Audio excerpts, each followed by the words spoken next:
자, 지금부터 14시 수업을 시작하겠습니다. 오늘부터는 행렬에 관한 내용인데요. 그 첫 번째 내용으로 행렬과 연립 1차 방정식, 우리는 이제 이거를 선형 연립 방정식이라고 부르고요. 이것에 대해서 배우도록 하겠습니다. 선형 연립 방정식의 일반적인 형태는 이러한 형태고요. 이번에 봐왔던 ax 플러스 by 플러스 cz 이꼴 d 이런 형태를 말합니다.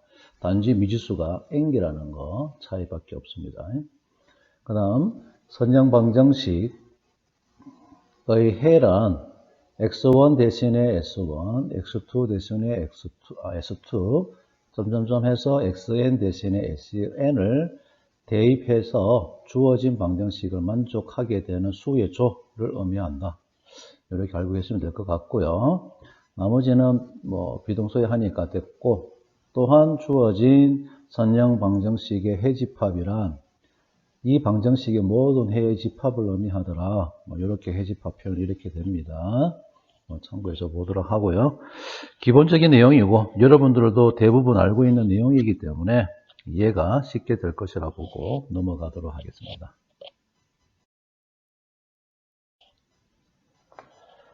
자, 이번에는 이제 선형 연립 방정식입니다.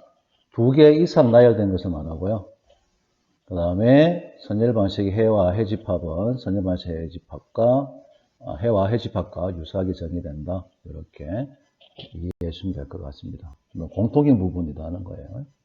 공통인 해다. 이렇게 생각하시면 됩니다.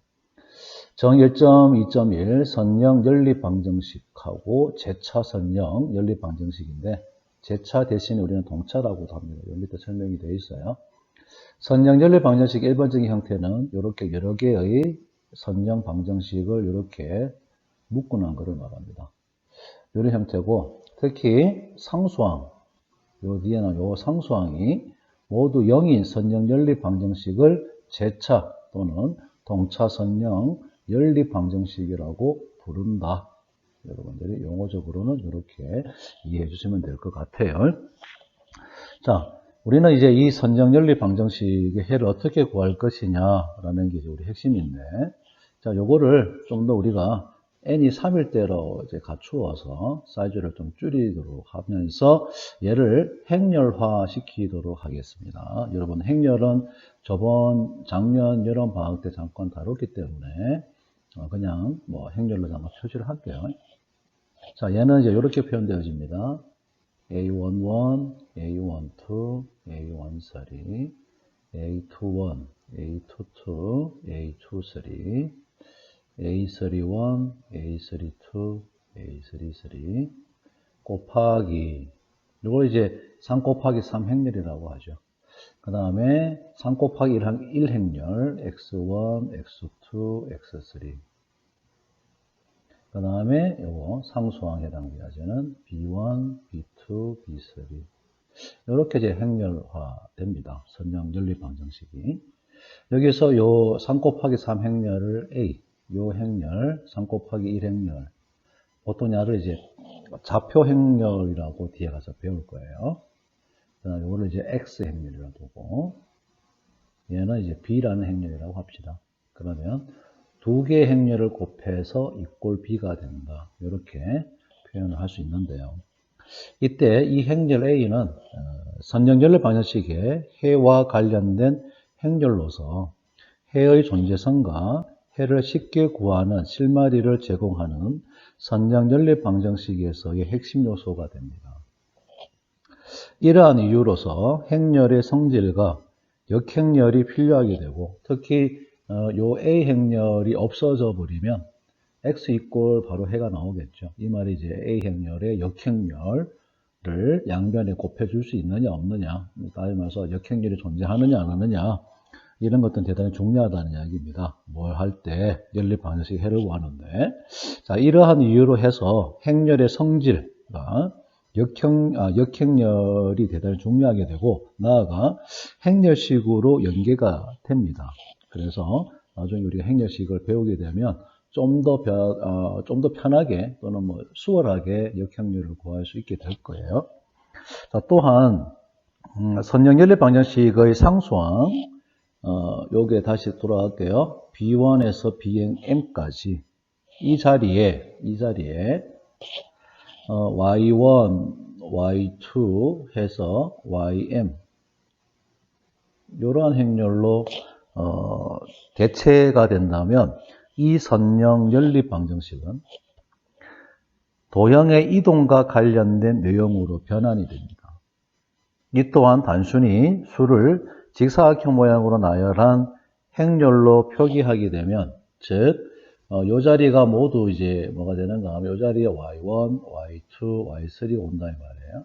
그러면 요 대신에 우리가 Y라고 한번 적으면 AX 이꼴 Y 형태가 됩니다.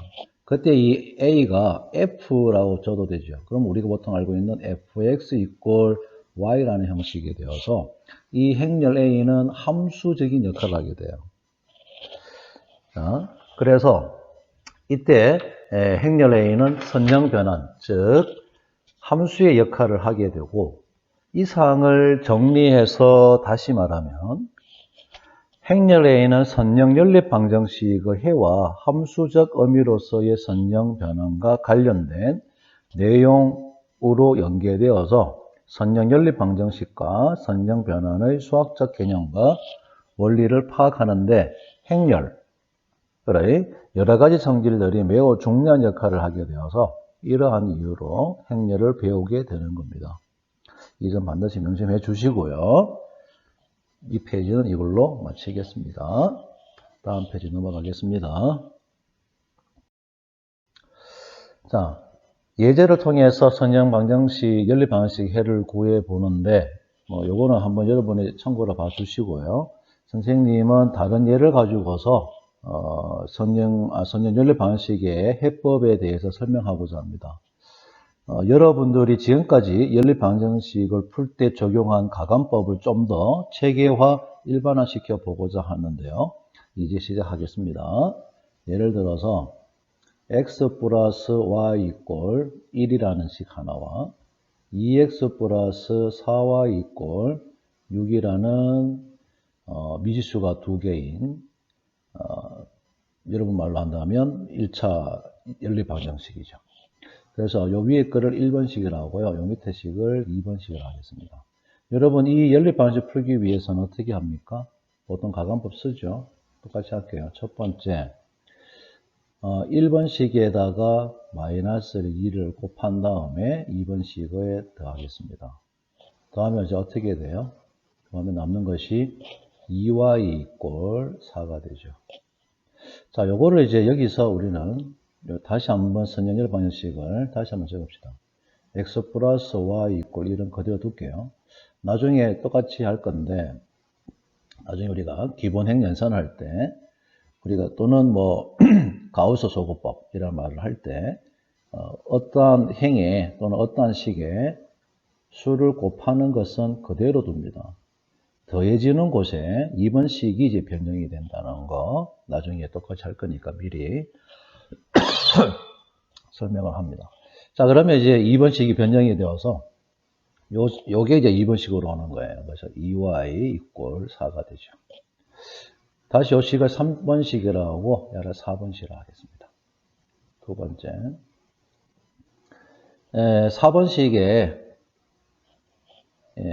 4번식의 양변에 2분의 1배를 해요.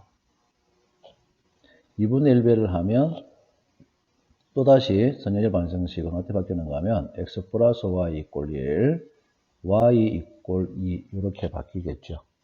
다시 이거를 5번식, 이걸 다시 6번식으로 하겠습니다. 세 번째, 그 다음에 6번식에다가 마이너스 1을 곱하고 그 다음에 5번식을 더해요. 다음에 이제 남는 거는 사실 이제 x 이꼴 마이너스 1만 남게 됩니다. 해는 벌써 보여졌지만 얘를 다시 한번 선형 연립한 형태로 적는다면 x 이꼴 1이고요. y 이꼴 2라는 것이 나오게 됩니다. x 이꼴 마이너스 1이네요.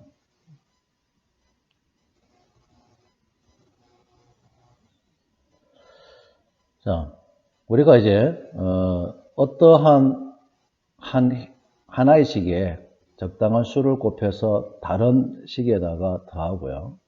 어떠한 시계에다가 적당한 상수배를 양변에 취하는 이런 과정을 통해서 이 1, 2번의 식이 최종적으로 이러한 형태로 이제 변형이 됩니다. 물론 우리는 해는 구했지만 이렇게 이제 간략화 시킨다는 거예요.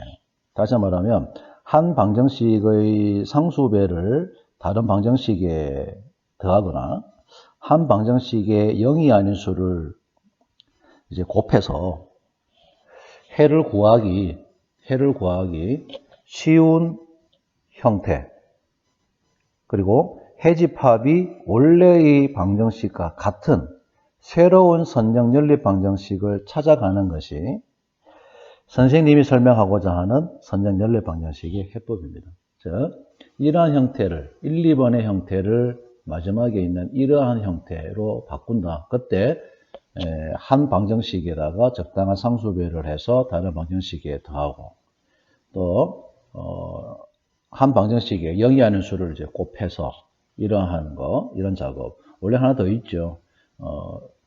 서로 이제 아래 위에 있는 식을 교환하는 것도 있는데 여기서는 뭐 그렇게 할 필요 없어서 생략했습니다만은 이러한 작용을 통해 가지고 해를 구하기 쉽고 해집합이 원래의 방정식과 같은 새로운 선형 연립 방정식을 찾아내는 것이 선형 연립 방정식의 해법이다. 이런 이야기입니다. 자, 이 사항을 정리하면 옆에 있는 내용으로 가겠는데요. 지금부터 선형 연립 방정식의 일반 풀이법을 알아보자. 이를 위한 기본적인 생각은 위의 예제와 같이 선생님이 설명했는 이야기 같은 이야기입니다. 같이 주어진 선열 방식을 변환하여 해를 구하기 쉽고 해집합이 원래 방식과 같은 새로운 선형 연립 방정식을 찾아가는 것이다. 한 연립 방정식에 다음을 작용시켜 얻어지는 새로운 연립 방정식은 원래의 방정식의 해집합과 같다는 거 반드시 명심해 주고요. 이 세 가지의 요소를 통해서 우리는 보다 편리한 형태, 즉 해를 구하기 쉬운 형태로 변형한다는 거 명심해 주기 바랍니다. 자, 그러면 이제 지금부터는 세 가지 연산을 사용해서 이 세 가지 연산을 사용하면 모든 선열 방식을 풀 수 있음을 보이려고 한다. 다음 페이지 이어서 가도록 하겠습니다.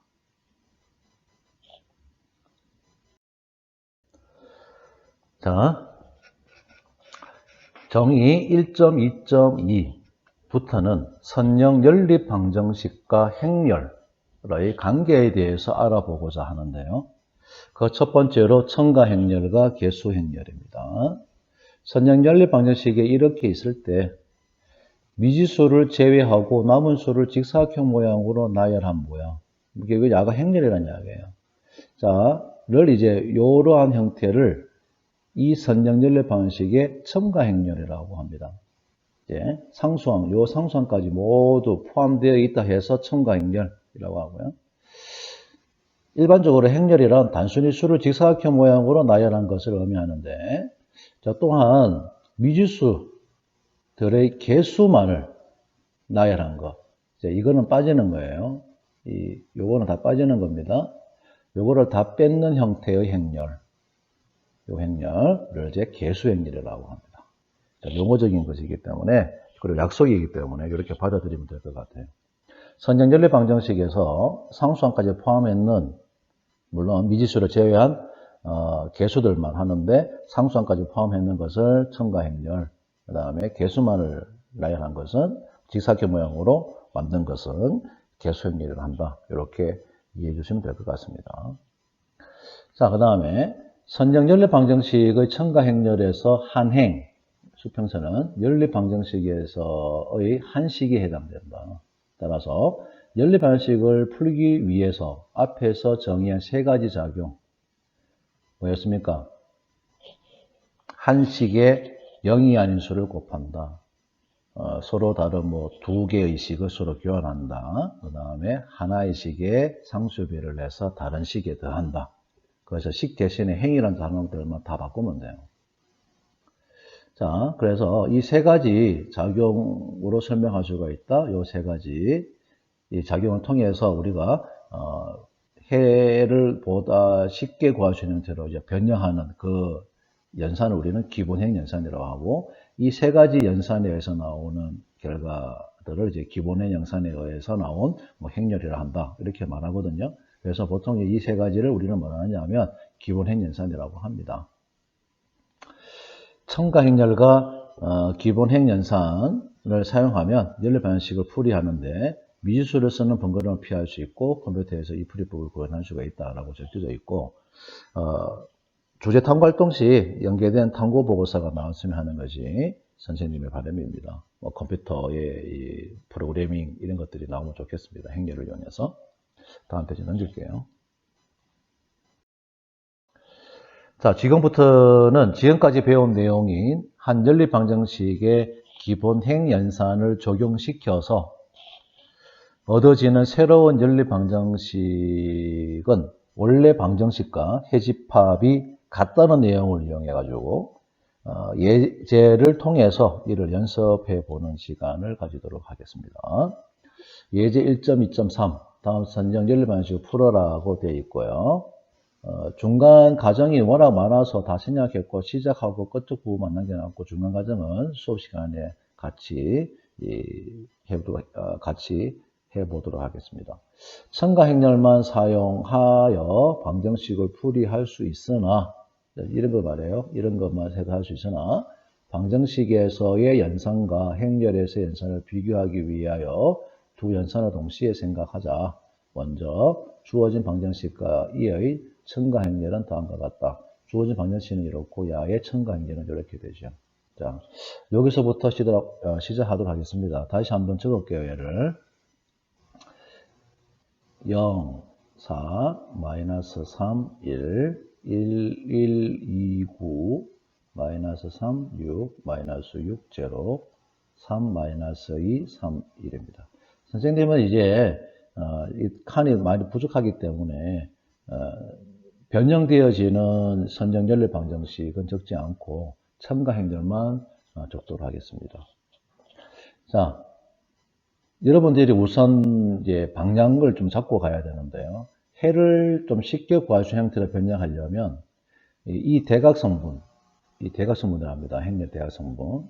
대각성분들을 다 1로 만드는 게 좋아요. 그리고 아래쪽은 다 0으로 만드는 게 편합니다. 그래서 같은 위치에서 당장 첫 번째 여기 1이고 야는 0이고 야는 1이잖아요. 그래서 서로 두 개의 행을 자리 바꿔버립니다. 자리 바꿔 상관없잖아요. 그죠? 자, 바꾸게 되면 이렇게 다시 바뀌네요. 그죠?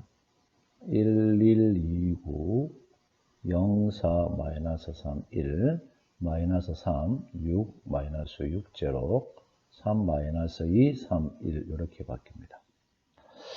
자, 그러면 방금 이야기했듯이 요런 마이너스 3, 마이너스 3하고 3들을 다 0으로 만들 거예요. 그 말은 이 첫 번째 행에 적당한 수를 곱해서 세 번째 식에다가 들어갈 겁니다. 그러면 1번 식에다가 얼마? 3을 곱한 다음에 3번 식에다가 더해주는 거예요. 또 우리가 마지막 행인 네 번째 거 또 이제 요 3을 1로 만들어야 되니까 똑같이 작업을 합니다. 1번 식에다가 이번에는 마이너스 3을 곱하고 4번 식에 더한다. 이렇게 하면 되겠죠. 그러면 이제 식 연산 이쪽으로 적을게요. 이쪽에다가. 이래 되면 얘는 어떻게 되는가 하면 아까 저번 시간에 조금 전에 설명했죠. 여기서 1번식들은 바뀌지 않습니다.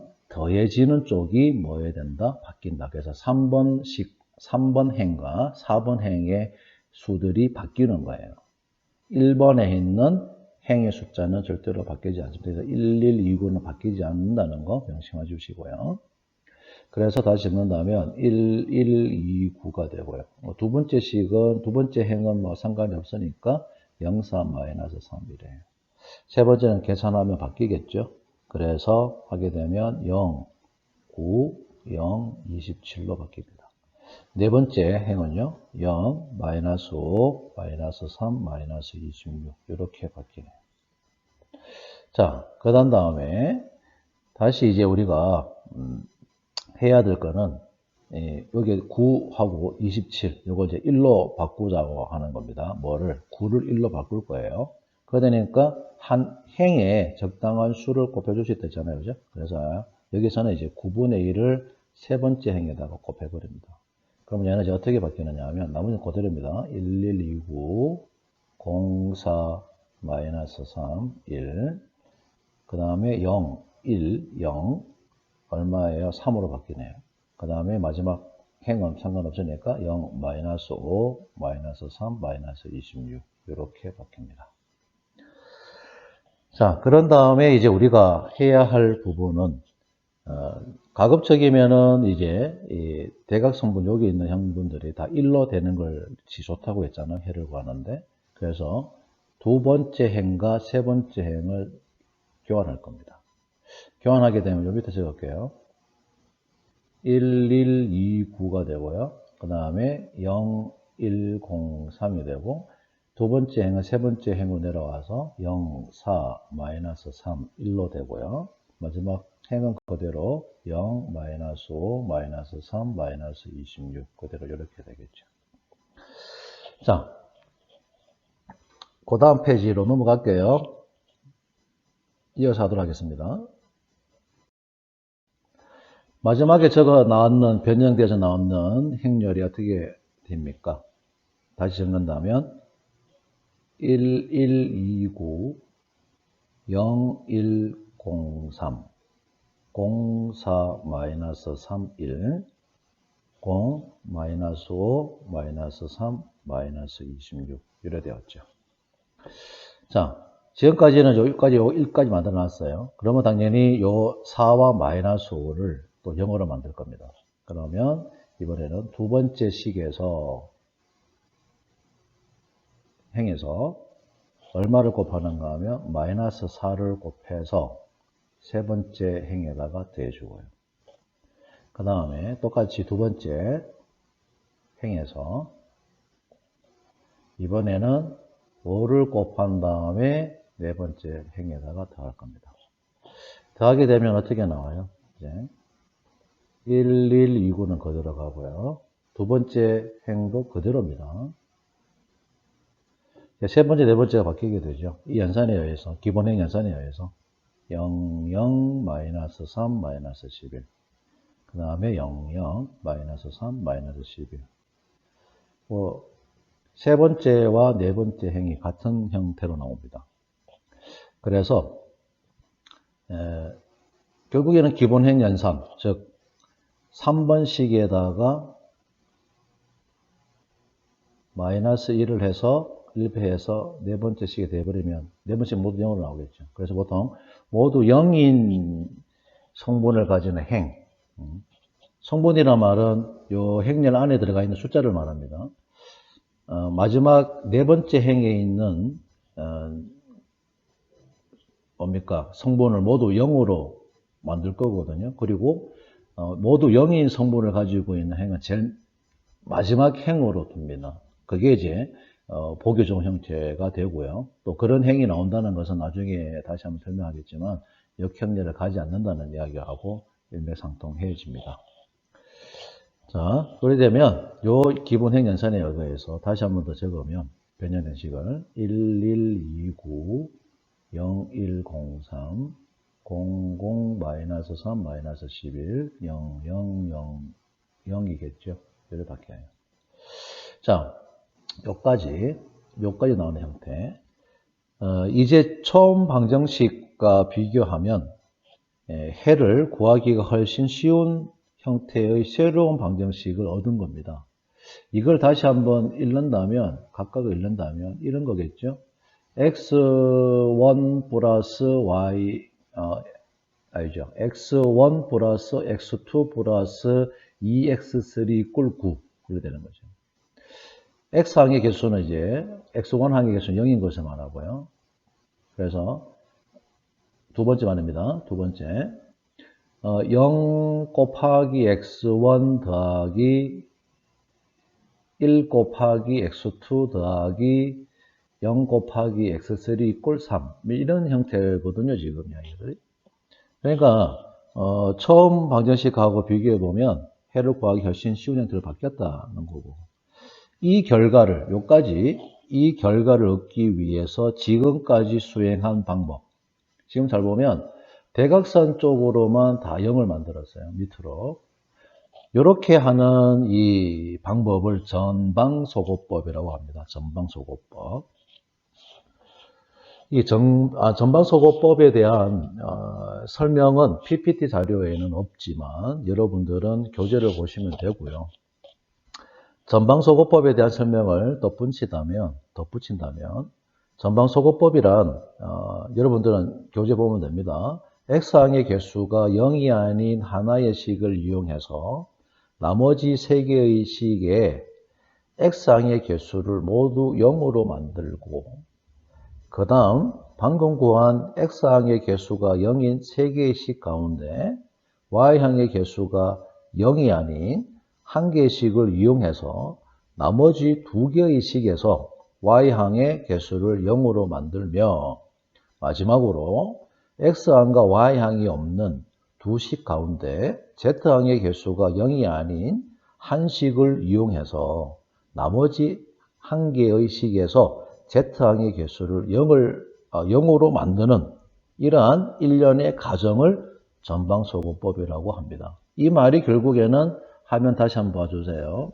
대각선분들만 다 1로 만들고 그 밑에 있는 것들을 다 0으로 만들겠다는 이야기입니다. 이렇게 하는 방법을 또는 과정을 전방소거법이라고 하고요. 내용은 긴데 교재를 다시 한번 참고해서 살펴봐 주시면 고맙겠고, 다음 페이지로 넘어가도록 하겠습니다. 자, 마지막으로 얻었는 행렬이 요 행렬이거든요. 이건 어떻게 나왔는가 하면, 앞에서 우리가 마지막으로 구했는 게 뭐냐 하면 1129 0103 00-3 -11 0000이었습니다. 자, 요 행렬을 가지고서 이제 요 위에 있는 형체를 만들 건데, 이 보면 아까 제가 했듯이 요 대각선을 다 1로 만들고 싶으면 여기 -3이잖아요. 그러니까 당연히 어떻게 하면 되겠습니까? 세 번째 행에다가 -3분의 1배를 해주면 되는 거죠. 그러면 여기에 1로 바뀌고 얘는 3분의 11로 바뀌는 겁니다.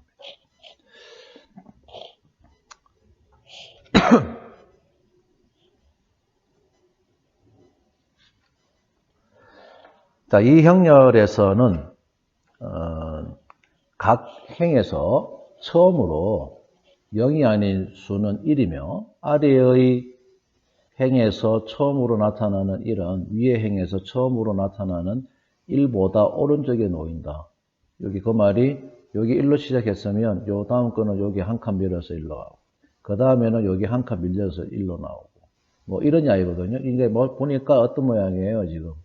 계단 모양이더라. 그래서 이제 이런 행렬을 우리는 첨가 행렬에 뭐라 한다? 계단 행렬형이라고 하는데 계단 행렬이라고 해도 됩니다. 그래서 이러한 행렬을 첨가 행렬의 계단 행렬이라 한다. 그리고 이 계단 행렬을 얻기 위해서 행한 일련의 작업을 모두 합하여 가우스 소거법이라 한다. 이렇게 여러분들이 정리해 주면 될 것 같고요. 자, 여기서도 해를 구할 수 있는 형태가 나왔긴 나왔지만, 얘를 좀 더 쉬운 형태를 만들기 위해서 각 행에서 처음으로 나타나는 일들 위의 수들을 0으로 만들어 봅니다. 이거는 중간에 생략하고요. 똑같은 이제 단지 밑으로가 아니라 위로, 위쪽에 있는 1 위에 있는 수를 0으로 만든다 생각하시면 됩니다. 다시 화면 봐주시면 요거는 요쪽이에요. 요 위에 있는 요 수들을 다 0으로 만들고자 하는 겁니다. 여기에 대한 기본의 연산은 생략하고요. 설명되어 있듯이 두 번째 식에 -1배 해서 첫 번째 식에 들어가요. 새로 생긴 연립 방정식의 세 번째 식에 -2배에서 세 번째 식에 들어간다. 뭐래 하면 이런 형태가 나와요. 이렇게 해서 얻은 마지막 행렬을 이제 첨가 행렬의 기약 계단 행렬형이라고 부르는데 보통 기약 계단 행렬이라고 합니다. 그리고 계단 행렬형으로부터 기약 계단 행렬을 얻기 위하여 행한 작업을 후방 대입법이라고 합니다. 다시 말해서 다시 한번 봐주세요. 요게 무슨 말인가 하면 요 위에 대각선분 위쪽에 있는 것들을 모두 0으로 만드는 이 작업을 후방대입법, 대각선 아래쪽에 있는 이 것들을 다 0으로 만드는 것을 전방소거법, 이렇게 이해해 주시면 됩니다.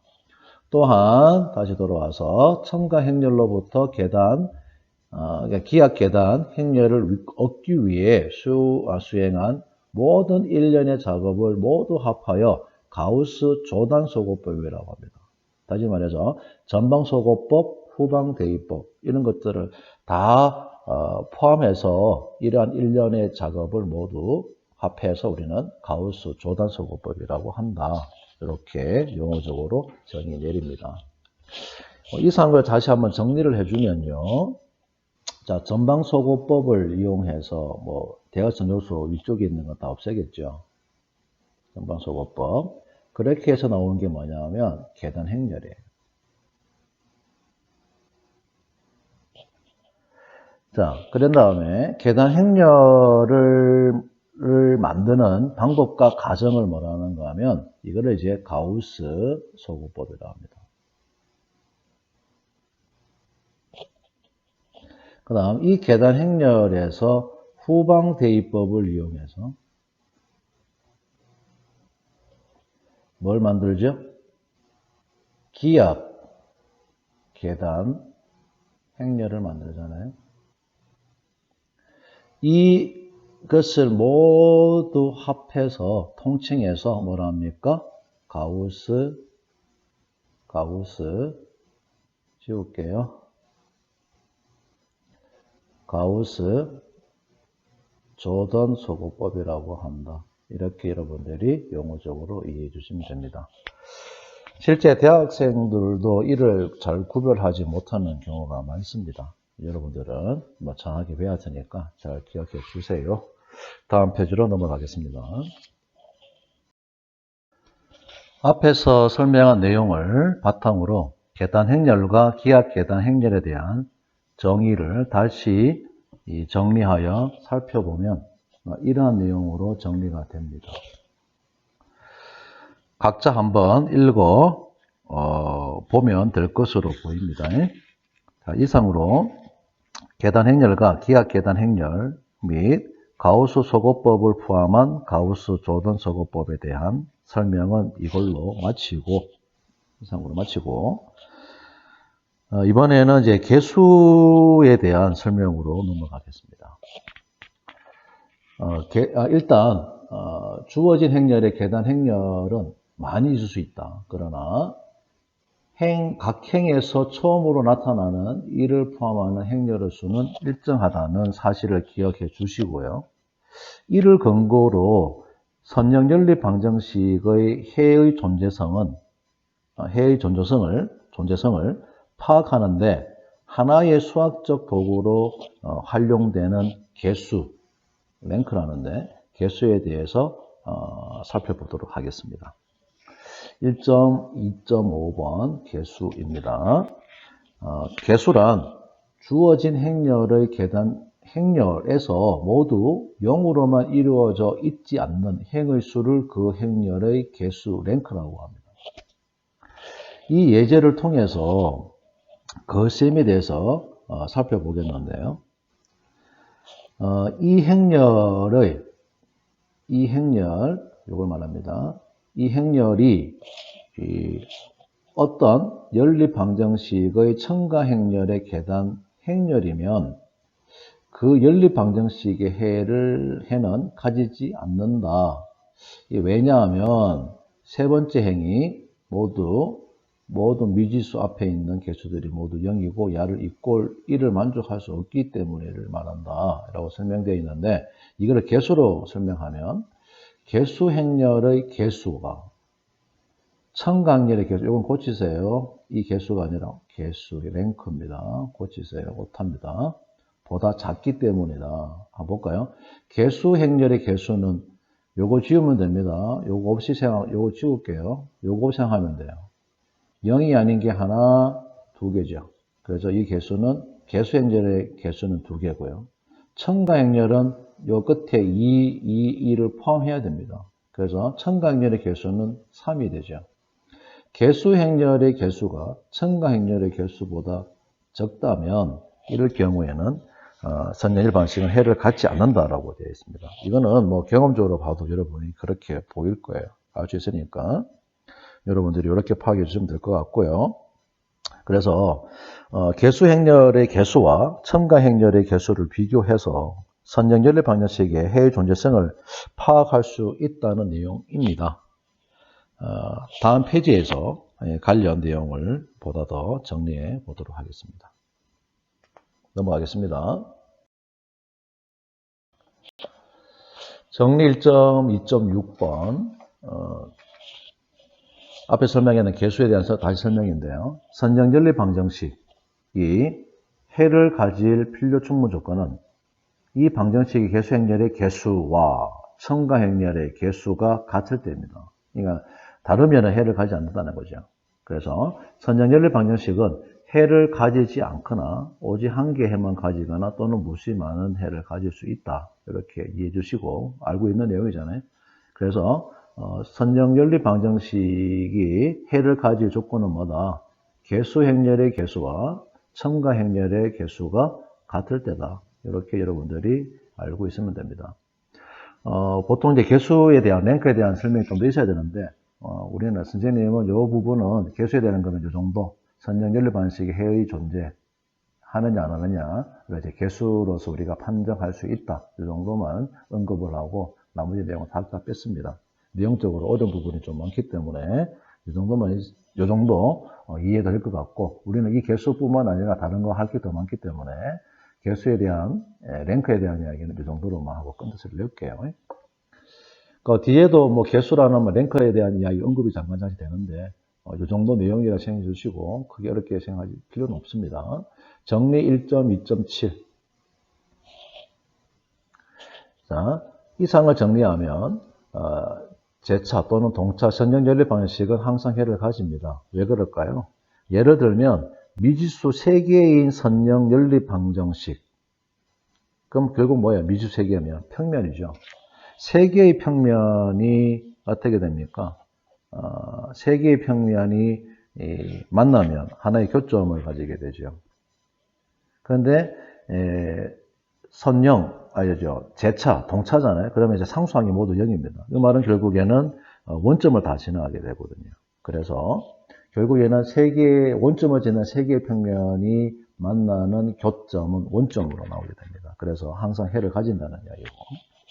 그 다음, 방정식의 수가 미지수의 수보다 작은 제차 선정연립 방정식은 무수히 많은 해를 가진다. 이건 당연한 사실이고요. 여러분, 부정 방정식 생각하면 될 것 같습니다.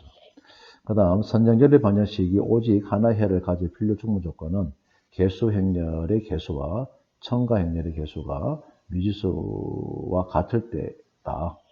이렇게 여러분들이 이해를 해 주시면 됩니다. 3개면 3개, 미지수개수 3개 이렇게 돼야 된다는 거죠. 자, 정의 1.2.8은 자명해와 비자명해에 대한 용어적인 약속이기 때문에 한번 읽어보시면 될 것 같고요. 이상으로 행렬과 선정연립 방정식의 기본적인 관계성에 대한 설명은 이것으로 마치고 다음 시간부터는 선정연립 방정식과 선정 변환의 수학적 개념과 원리를 파악하는 데 중요한 역할을 하는 행렬에 대하여 자세히 알아보도록 하겠습니다. 과제는 이 하나입니다. 잘 해결해 보세요. 수업은 이걸로 마치고 다음 시간에 보도록 하겠습니다.